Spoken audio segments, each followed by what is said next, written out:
Hey, I'm John Cannell, and today on Preppy Kitchen, we're making some chewy, delicious coconut macaroons. So let's get started. First off, set your oven to 325 Fahrenheit and grab 2 rimmed baking sheets and line them with parchment paper. Now, in a large bowl, we're gonna combine the star of this recipe, our shredded coconut. This is one 14-ounce bag, or 396 grams of sweetened shredded coconut. So delicious. I honestly love this straight out of the bag, but if you want your macaroons to have a finer texture, you can chop this up. And if you're just clicking on this video, today we're making coconut macaroons, not macaron. A macaroon and a macaron are vaguely related in history, but these guys have coconut and the French macaron use almonds. Break this up a little bit with your hands.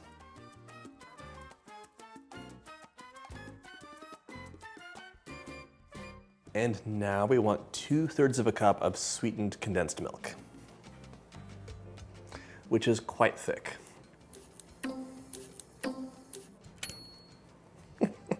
By the way, if you like my videos, go ahead and hit that subscribe button. There's 2 new recipes every week. I'm gonna get a spatula. If you want your macaroons to be extra gooey and sweet, you could use the whole can of sweetened condensed milk, but they will spread out more and take on more color. Let's pour that in, and the remaining sweetened condensed milk would be perfect in a shot of espresso. So delicious.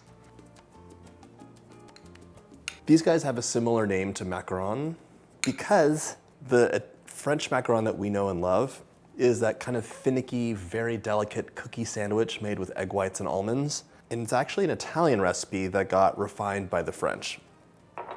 This is derived from the macaron, but basically in the late 1800s, when these were getting shipped across the ocean, it was discovered that coconut was much more stable than the almonds, so they kept better, but it became a very different recipe once you subbed those 2 out. So the 2 recipes diverged, and these became popular with Jewish bakeries because there's no flour in them, and you can use them for Passover. To my macaroons, 1 teaspoon of vanilla. Oh, and I should mention, unlike the French macaron, these are so easy and quick and foolproof. So really delicious, great flavor, and it's like a no stress recipe. For some contrast, I want 1/2 teaspoon of salt. Sprinkle that over. Give these a good stir.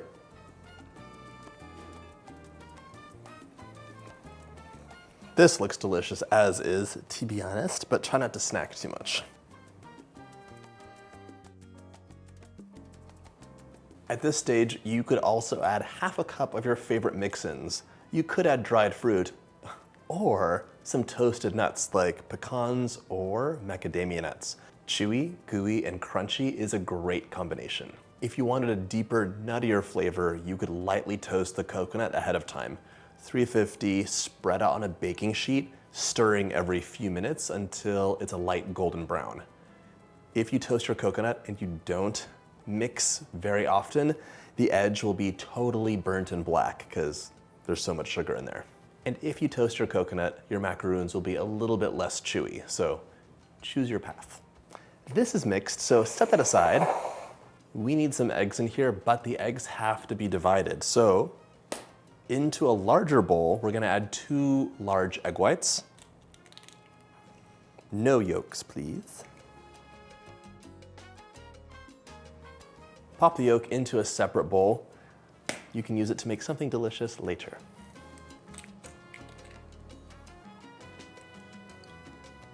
Okay. Grab your mixer, and we're gonna beat these on high until we have nice, stiff peaks.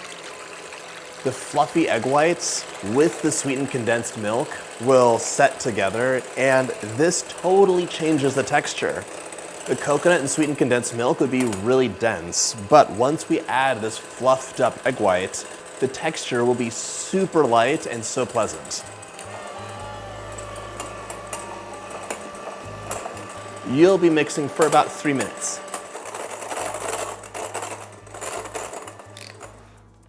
All right, my peaks are fairly stiff, so we're good to fold.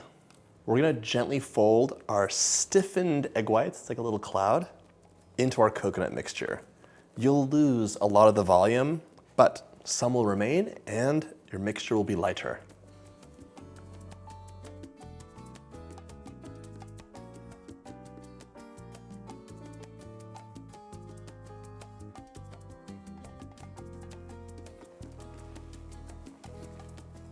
I'm actually making French macaron later today, and the processes are, it's so funny because there's similar things happening, but here you're just like, casually folding, doesn't really matter.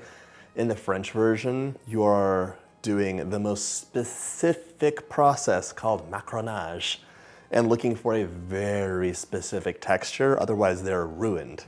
Ruined for a French person because they're very persnickety about how those cookies are. They still taste delicious. This has been nicely folded in. You do not want to overmix because you'll collapse all of the air bubbles in the meringue. You're gonna grab 1.5 tablespoon-sized scoops and place them an inch apart on your rimmed baking sheet, which you've lined with parchment paper.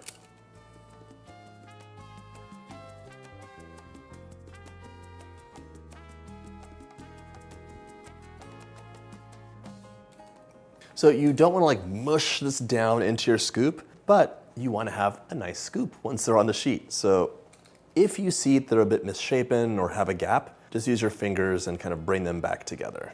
Give them the shape that you want. Continue this process until all of your macaroons are right on that baking sheet.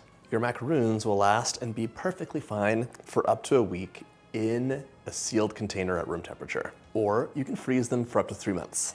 If you plan on storing your macaroons, go ahead and throw a few marshmallows into the container. Just like with brown sugar, the marshmallows will release some moisture and keep them nice and chewy instead of being dried out.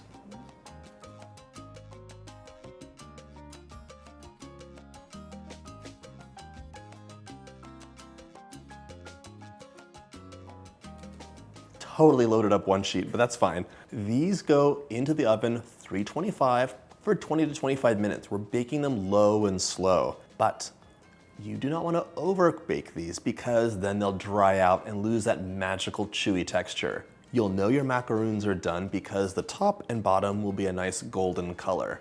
Let them cool completely before enjoying, but I'll show you what they look like. In you go. Once your macaroons are baked and cooled, you can give them a final touch of decadence by dipping them in melted chocolate. Grab 6 ounces of semi-sweet chocolate chips or chopped chocolate, melt it either in a microwave at half power in 30-second increments, stirring in between, or in a double boiler. Then grab your cooled macaroons, give them a dip just at the bottom, drain the excess off, and then place them back onto your baking sheet to set up. Just like that.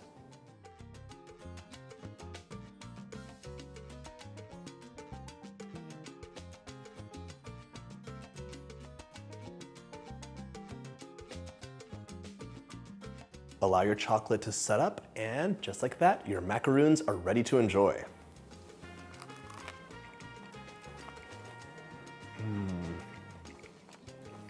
Such a nice play of textures.